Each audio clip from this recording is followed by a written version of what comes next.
Hello and welcome. If you've been watching my channel at all, you know that I have a particular fondness for the I-bar born star pistols. So I kind of want to just make a short little video, maybe call it a collection show off, or more just some interesting pieces that I have up to date at this point, and want to share some little bits and historical significance to each one of them. There's quite a few pistols to go through, so I'm going to make this as brief as possible for each pistol. I'll try to intersplice some shooting footage of them, the ones that I do have active shooting footage for. Some of these are difficult to get shooting footage for simply because due to their age or due to, specifics about the pistol and condition, they're not really well well suited for firing. But I'll do my best, and hopefully you'll learn something, and maybe you'll get interested and start collecting some of these Spanish wonders yourself. I've also included some of the other interesting non-star Spanish pistols I have in my collection, as well as some historically significant non-Spanish pistols that have to do with the lineage. All right, we'll get to it. Starting off, I wanted to really highlight both the mechanical predecessor to the Star line, as well as the book that I'm using as my primary reference. So just full disclosure, the internet is an absolute crapshoot when it comes to finding reliable information about Star pistols. They are very poorly documented outside of this piece of material. I have found some limited Spanish articles that gave me some insight, but nothing nearly as comprehensive and thorough as the Star Firearms book by Leonardo Antares. If you've watched Forgotten Weapons, he is the fireplace guy.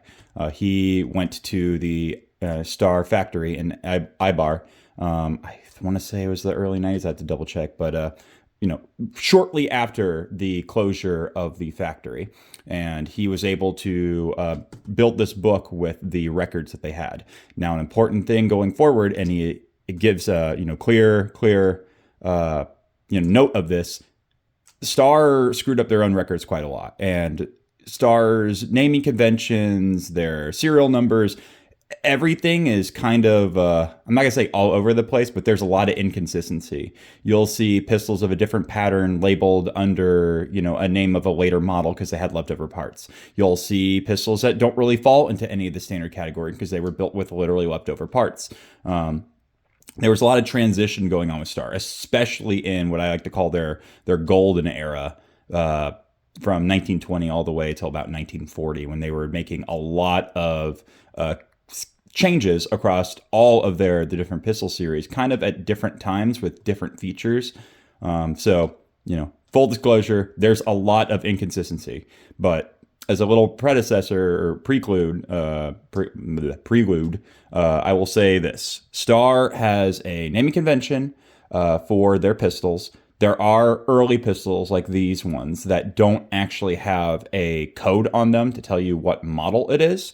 But for the vast majority of the Star pistol series, if you don't know what you're looking at, say you have this Star 1911, don't immediately start saying it's a Super or B, A, whatever code you're finding on Google when you search them up, because chances are you're going to get it wrong if you just guess.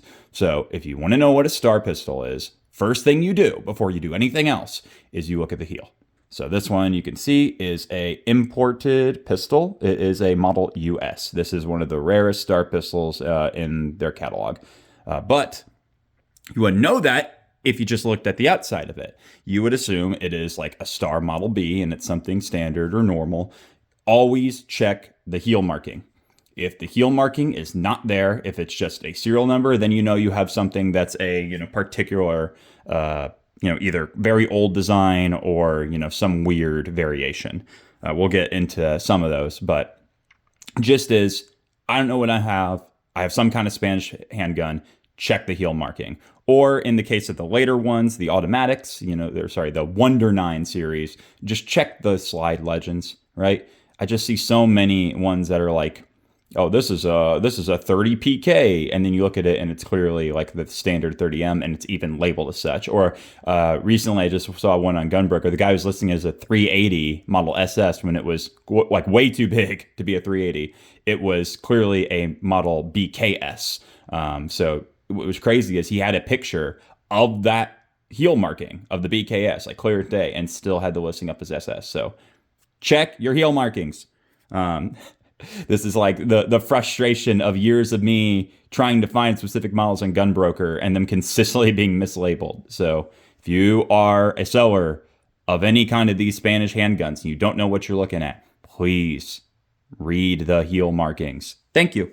All right. With that aside, let's get into it. So, like I said, highly recommend the Starfire book by Leonardo Antares. It's going to get you all of the critical information to understanding the Star pistol series. He goes as best as he can into the breakdown of serial ranges. So if you're trying to find specific contracts, this is a absolutely essential resource. It is not 100% perfect, and he makes it clear that there are, inconsistencies with Star's own records. In the case of this pistol, he specifically listed in this version, this is, I believe, the second volume. He explicitly lists this pistol, the Star Model 1910, as having a internal disconnector, different trigger linkage system for like a certain serial range. This one falls outside that serial range. So, hey, Leonardo Antares, if you're watching this, I believe I'll have to go to that page in the book separately. But this particular Star Model 1910, where is that serial number? Oh, I forget where it is on this guy. Somewhere.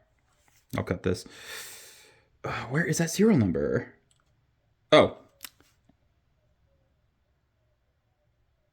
Yeah, I looked up, and the specific marking on this guy puts it slightly outside the range of what he had for a mechanical change in this series. So there are inconsistencies, but it is by far the best resource you got out there. So as far as the predecessor, so this is not a Star. This is a Mannlicher 1905 Pocket. And this isn't even actually the true predecessor. The predecessor to the entire Star pistol series is the Mannlicher 1901. Only difference between it and this 1905 is that the 1905 Pocket, this specific model with the smaller 8-shot grip and shorter barrel, has a driftable front sight, and then you can see the rear sight is actually part of the slide assembly. On the 1901, it's actually built here right in front of the stripper clip guide. So that is the actual mechanical difference between this and the 1901. I don't have a 1901, but I have this, and it works for purposes because you can see this very clear aesthetic. Obviously Mannlicher's pistol, despite not being commercially very successful, you can already tell with a lot of the stylized, cutaway slide, the screwed in kind of target barrel profile, and especially that beautiful hammer assembly. You can see a lot of aesthetics that will carry over into not only the Star pistol series, but frankly, most blowback pocket pistols. This slide, the Mannlicher is interesting because it's all the linkage is like built into the frame, but you have this little dust cover, which will also carry over into the Stars. If you actually look at the slide, like the way it has the guide rod held in with like there's a little nipple there that holds in the guide rod and keeps it straight with the recoil assembly. I have seen this like exact setup on like every single 25 ACP pocket pistol like ever. So this predates them, because like I said, this is derived from the 1901, which itself was derived from the 1899, which had a mechanical safety right here. This is like the grandpappy of blowback automatics. It really is. There were obviously other semi-automatics that precede this, like the Mauser C96, the early Mannlicher designs, like the 1896 and the 1894. But this is clearly where a lot of blowbacks would get their stylization from. And in Spain, particularly the metalworking region of Ibar in the northern Basque region, they had this quirk where they could make things without worrying about copyright, because Spain was in, this is pre-Civil War, but Spain was in a weird case. So they had like a quirk with their copyright or their trademark, their whole patent deal, where basically if a company, say Steyr, an Austrian company, was not producing the firearm in Spain, someone in Spain could actually file a patent and claim, that patent, that intellectual property to produce themselves in Spain. So a joint venture, Garati y Anitua, would indeed do this with the Mannlicher pistol. So they would make copies of the Mannlicher pistol, which I do not have one. I really want one, called the, I believe it was called the La Lira for internal Spain production.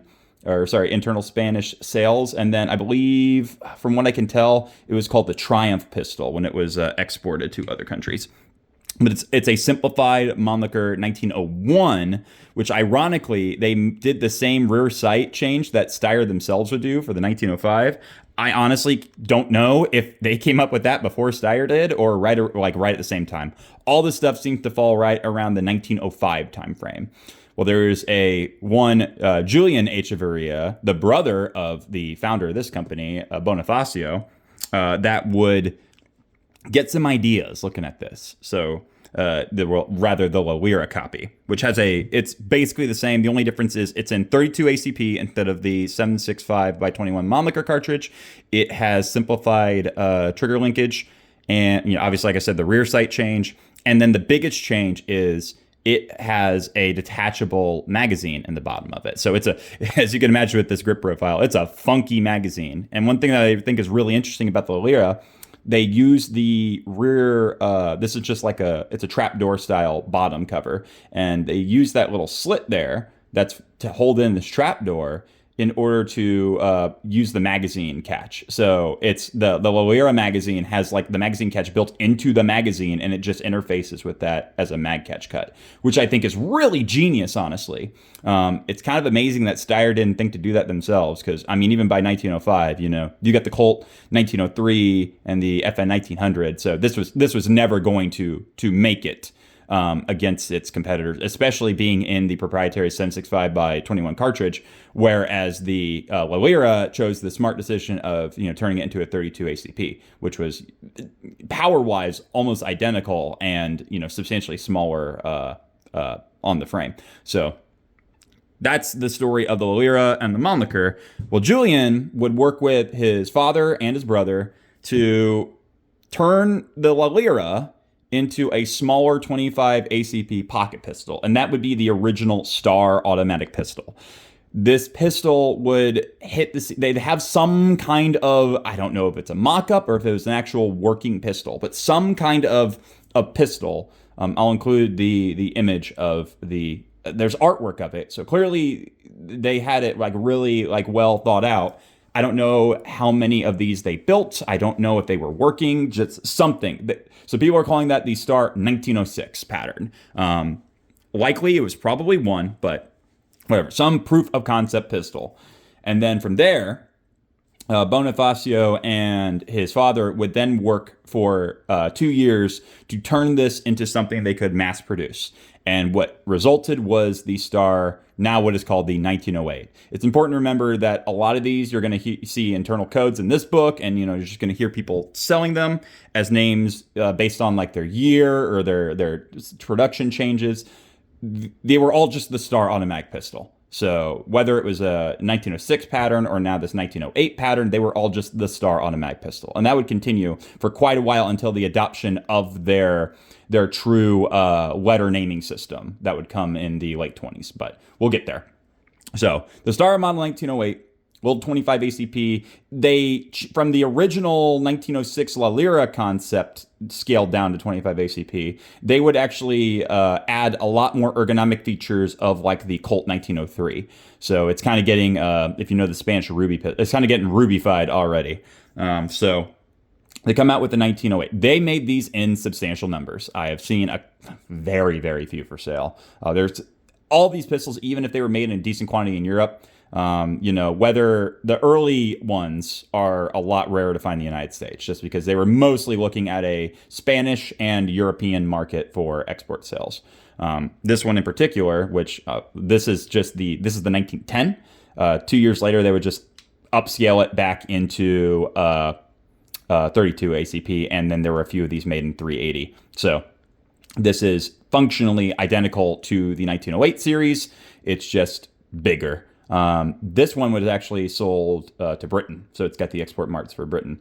Very, very cool piece. That I am super jazzed that I was able to get one of these, because it is the first of Star's 32 ACP legacy, which would go on for many years. But the quirky thing about the 1908 and the 1910 is the way it does its dust cover. So with the Mannlicher, series, they got that little flapper, and as you can see over there, Star would eventually get that flapper back. But they experimented. So that sure looks like a magazine release right there. It's in the perfect spot for it. It just makes a lot of sense, right? Well, but then you see down here, there's a heel release. So what is this button for if it's not a magazine release? Well, the stupid answer is it's the dust cover, which is the entire trigger guard. So yeah, that is how you are meant to disassemble this pistol. Wild, but it's very fun. I'm not going to take off the grip panels. So another word of note, the early Star grip panels, these are typically made of carved staghorn. So they are quite brittle. You can see already there's a repaired crack section here, and then little dots, these are damage from either, like drying out over time, or more than likely dermested mites. So if you have this applies to a lot of the Spanish I-bar pistols. If you have these, they almost look like hard rubber, but they're not. They are carved bone. And you see these little perforated holes in them. That's more than likely mite damage. I've seen some that are slightly damaged. I've seen some where it's entirely hollowed out. The pistol grips for my 1919 were so hollowed out to the point of being completely unsalvageable. So that's why I got new wood grips for it. But yeah, this is the 1910. So this is a commercial pattern that was successful for several years. And then what I don't have are the in-betweens between this and this. So around 1912, there would be a Spanish contract that the Army was looking for updating their Campo Giro pistol. So this is important background information, especially later. But Spain had adopted the Bergmann Mars pistol in 1903 as its first semi-automatic handgun. It was a 9 Bergmann Bayard, so 9x23, which would eventually be known in Spain as the 9 Largo cartridge.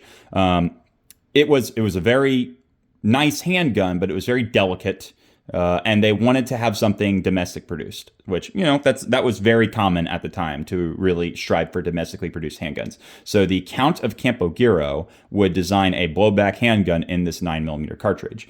It had a lot of issues. So in 1912 was the Spanish Army's first attempt to, figure out what to do with the Campo Giro situation. So the Uncetta company, which would eventually become Astra, worked on improving the Campo Giro, while Star scaled up this 1910, introduced in the competition. It's a blowback in 9 Largo, which sounds insane, but then you remember that the Campo Giro itself is a blowback 9 Largo. And they made some changes when they introduced it for the trial. So the big one was removing this magazine release at the heel, turning this into an actual proper magazine catch, and then since this is now a magazine catch and not a dust cover holder, they reintroduced the flapper of the Mannlicher series. So it's a much easier disassemble. It's got much more, you're getting towards the Luger 1911 style release there. And apparently there weren't major issues with it, but it didn't end up getting adopted. What Spain ended up going with was just the improved model of the Campo Giro. So the model, I think now that we call it the 1913 model, which, like I said, was improved by the Uncetta. I think it's Esperanza y Uncetta. They would become Astra. So that's that. So they took over with a improved Campo Giro, and then Star focused then on making, taking this 32 series as far as it could go. They still had the 1908 that there was in production, and then they had the 1910, as I said, in 380 and 32. And then they would work on taking the changes that they made for the big upscaled 1912 model into the 1910 series, and that would become the 1914. So if you know World War One, French firearms, you know that once war kicked off, the French wanted absolutely insane numbers of 32 ACP handguns. And the first one that they were really eyeing was the Star Model 1914. They quite liked it. So they had this big order for all of these 1914 style pistols. So basically this with, the magazine release, the easier disassembly flapper, and wood grips. Star could not produce them fast enough for the French procurement. So the French loved them and they kept buying them, but they had to, get something just crapped out as fast as possible so that they could, get their officers enough handguns. So that's why they looked to the Gabalando y Vittoria company, what would become Llama or Yama, and they, had that whole Ruby deal go out. So the Ruby was secondary to the Star 1914. If they could have, they would have just gotten Star 1914s for everybody. But the Ruby was a compromise. Well, Star also made their own rubies to compete, and those were called the Isara. So I believe that is actually the Basque word for star. So very, very cute that they also called, it's a star Isara. So it's a star. Even funnier that, they're competing against Astra, which is also star in Latin. There's a lot of star. Star would actually also license the name Estrella, and there's some of the early pistols that are marked Estrella, which is the Castellan standard Spanish, what we in the States would call Spanish word for star. So there's just star in every possible variation. And I can't tell if the N2, N3 series was procured at all by the French, but at the same time they were making their Mannlicher style ones, they had a much more simplified blowback pistol even before the Isara series called the N2. Probably because it was the second design that they made after the Star 1906, but they had it in 25 and 32. I can't tell if the French bought those in any kind of quantity, but yeah, Star was trying everything they could to break out into big military contracts, and they finally did. Between the 1914 and the Isara, they had just tons and tons of sales, and the French loved the Star 1914 far more than they liked the rubies. So even at the end of the conflict, I believe Boniface was given the French equivalent of I'm not going to say their Medal of Honor, but a distinguished honor award from the French government. So it is, people like to call this all Spanish junk, whatever. And, when they're worse for wear and, over 100 years old, it's easy to see them as some kind of pot metal scrap. But honest to God, the 1914 series was probably the best 32 automatic you could get at the time. It was, fixed barrel, so it's accurate. It's got a nice placed magazine release. Its standard capacity, I think, they made it in a bunch of different grip lengths. The 1910 was only made in the 8-shot, but they made the 1914 in a 8-shot model like this. They called it the commander size, I believe, or officer model. They have the 9-shot, the standard, just like the rubies, and then they even had extended grip ones that they just took the wood, since it was magazine release up here, they just took the wood grips, wrapped them around so that they could use the same 9-shot frame and extended it for 3 more rounds. So you got a plus ultra size 1914 too. They were really just killing it. Well, as everyone knows, after World War I ended, so did a lot of firearm production. So IBAR, you had all of these different companies producing. And Star, by that point, by the end of the war, Star just ramped up. They were absolutely, big dogs and, big fish in a very small pond now. And they were able to actually survive this slump. Well, the way they were able to survive it was with Spanish military contracts. So remember earlier how I said that there was